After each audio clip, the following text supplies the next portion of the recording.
ओम शांति। विश्व नाटक और स्वर्ग नरक जीत हार दिन रात का राज। स्वर्ग नरक का वर्णन प्राय सभी धर्मों में, परंतु स्वर्ग और नरक क्या है, कहाँ है, किसी ने भी नहीं बताया। इसीलिए स्वर्ग नरक कल्पना की बातें रही। अभी ज्ञान सागर परमात्मा ने सृष्टि चक्र के आदि मध्य अंत का यथार्थ ज्ञान दिया है, जिससे स्पष्ट हुआ कि सृष्टि चक्र का प्रथम आधा भाग तथा सत्युग त्रेता स्वर्ग कहलाता है, जहाँ आत्माएं सदा सुख का अनुभव करती और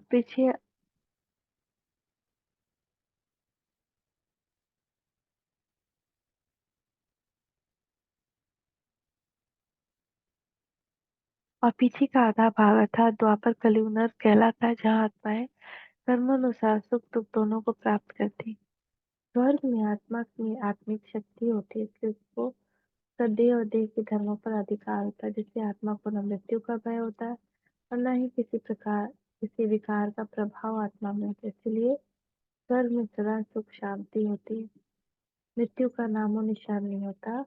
इसीलिए स्वर्ग को अमर लोक और नरक को मृत्यु लोक कहा जाता है। स्वर्ग में संतानोत्पत्ति भी योग बल से होता है। सृष्टि के नियमानुसार धीरे धीरे आत्मिक शक्ति का ह्रास होने लगता है और त्रेता के अंत तथा द्वापर के आदि में आत्मा पर देहाभिमान प्रभावी हो जाता है, जिससे वो विकारों की प्रविष्टा होती है। संतानोत्पत्ति के लिए भोग बल की प्रक्रिया आरंभ होती है, जिससे देहाभिमान के वशीभूत आत्मा को मृत्यु दुख और मृत्यु भय सहन करना पड़ता है। स्वर्ग नरक में दिन और रात का अंतर है, जिसका विस्तार से वर्णन करना यहाँ संभव नहीं और आवश्यकता भी नहीं। बाप आते हैं नरकवासी से स्वर्गवासी बनाने। स्वर्ग क्या होता है किसी को पता नहीं, और धर्म वाले तो स्वर्ग को देख भी नहीं सकते। साकार बाबा 21 जुलाई 2005 रिवाइज्ड। इस पाप की दुनिया से दूर कहीं ले चलिए। गीत भी सिद्ध करता है कि दो दुनिया है, एक है पाप की दुनिया और दूसरी है पुण्य की दुनिया, दुख की दुनिया और सुख की दुनिया। साकार बाबा 8/1/2005 रिवाइज। बाप आते ही है राजधानी स्थापन करने, इसीलिए इसको राजयोग कहा जाता है। राजयोग का बहुत महत्व है। भारत का प्राचीन राजयोग सीखना चाहते हैं, समझते हैं योग से ही पैराडाइज स्थापन हुआ था। साकार बाबा 14/1/2005 रिवाइज। क्वेश्चन: स्वर्ग और नरक की सीमा रेखा क्या है? पवित्रता अर्थात ब्रह्मचर्य अर्थात योग बल ही स्वर्ग और नरक की सीमा रेखा है और देवताओं तथा असुरों की मुख्य पहचान है। जब तक आत्मा में योग बल से संतोत्पत्ति की शक्ति होती है, तब तक वह दुनिया स्वर्ग कहलाती है। और द्वापर आदि से जब ये शक्ति खत्म हो जाती है, तो भोग बल अर्थात विषय भोग से संतानोत्पत्ति होनी प्रारंभ होती है, तो ये दुनिया नर कहलाती है। पतित उनको कहा जाता है जो विकार में जाते। पतित मनुष्य पावन निर्विकारी देवताओं के आगे जाकर मंदिर में उनकी महिमा गाते हैं। यह खेल ही पतित से पावन और पावन से पतित होने का है। पतित को अपने विकर्मों का दंड जरूर भोगना पड़ता है। यहाँ कोई माफी नहीं होती। कल बाबा ने कहा ना, कोई क्षमा नहीं होती। पिछाड़ी में कोई जन्म देकर ही सजा देंगे। मनुष्य तन में ही सजा खाएंगे, इसलिए शरीर जरूर धारण करना पड़ता है। साकार बाबा 28/1/2005। नंबर 1 है काम, उनको ही पति कहा जाता है। क्रोधी को पति नहीं कहेंगे। सतो प्रधान को पुण्यात्मा और तमो प्रधान को पाप आत्मा कहते हैं।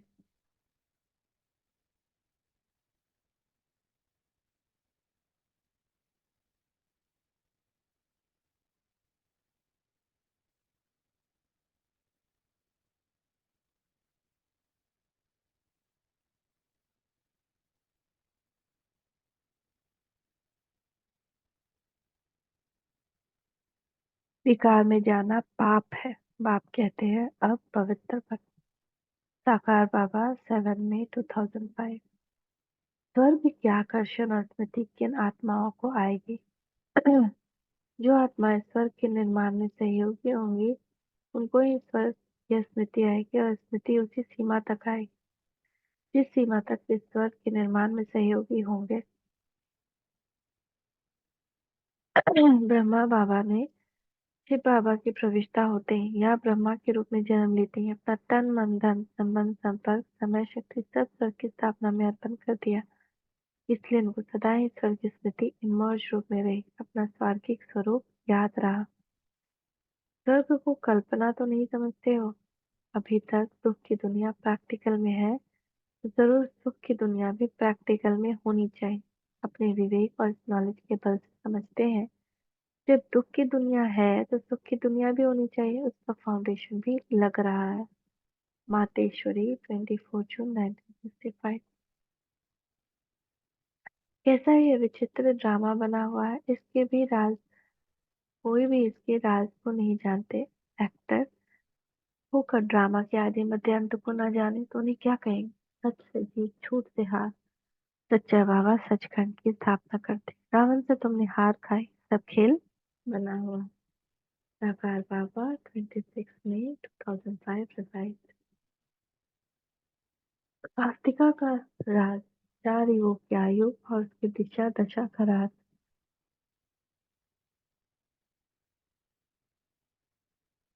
भारत में हर शुभ कार्य में स्वास्तिका का पूजन होता है। व्यापारी लोग भी हिसाब किताब के चौपड़े पर स्वास्तिका को अंकित करते हैं। इसका राज क्या है, यह बात किसी को भी पता नहीं। स्वास्तिका का यथार्थ राज अभी बाबा ने बताया कि सृष्टि चक्र के ज्ञान की दशा और दिशा को सिद्ध करता है। स्वस्तिका के चारों भाग बराबर बनाते हैं, जो चारों युगों के समान आयु के प्रतीक है। विश्व के सबसे बड़े आतंकवादी हिटलर के झंडे पर भी स्वस्तिका का चिन्ह अंकित था, परंतु उसकी दिशा उल्टी थी, अर्थात वह बाईं ओर की थी। इसीलिए उसके सभी कार्य विश्व के लिए उल्टे ही हुए। भारत में जो स्वस्तिका अंकित करते हैं, उसकी दिशा दाईं ओर की होती है, जो शुभ भाव का प्रतीक है। स्वस्तिका के रहस्य के और गहराई में जाए तो उसके गुह्य रहस्य है। जैसे आधि कल्प तक सतो प्रधान से सतो सामान्य तक आते हैं और सतो सामान्य से रजो तक आते उसकी दिशा विपरीत हो जाती है। तो रजो फिर रजो से तमो की ओर मुड़ जाती है, जो बढ़ते बढ़ते तमो प्रधान तक जाती है। ये सब चित्रझार मूर्ति त्रिमूर्ति गोला आपने दिव्य दृष्टि द्वारा बनाए। ये सब श्रीमत से बने हुए, किसी मनुष्य की मत से नहीं बने। ये सब खलास हो जाए, कुछ भी इनका नाम निशान नहीं रहे। नई दुनिया में सब कुछ नया हो। साकार बाबा 23 अगस्त 2004 रिवाइज्ड। बच्चों को समझाया गया, आत्मा भिन्न नाम रूप धारण करके नीचे उतरती है। जब से काम चिता पर चढ़ती है, तब से काला बनती है। मुख्य बात है पवित्रता की। साकार बाबा 20 अक्टूबर 2010 2004 रिवाइज्ड।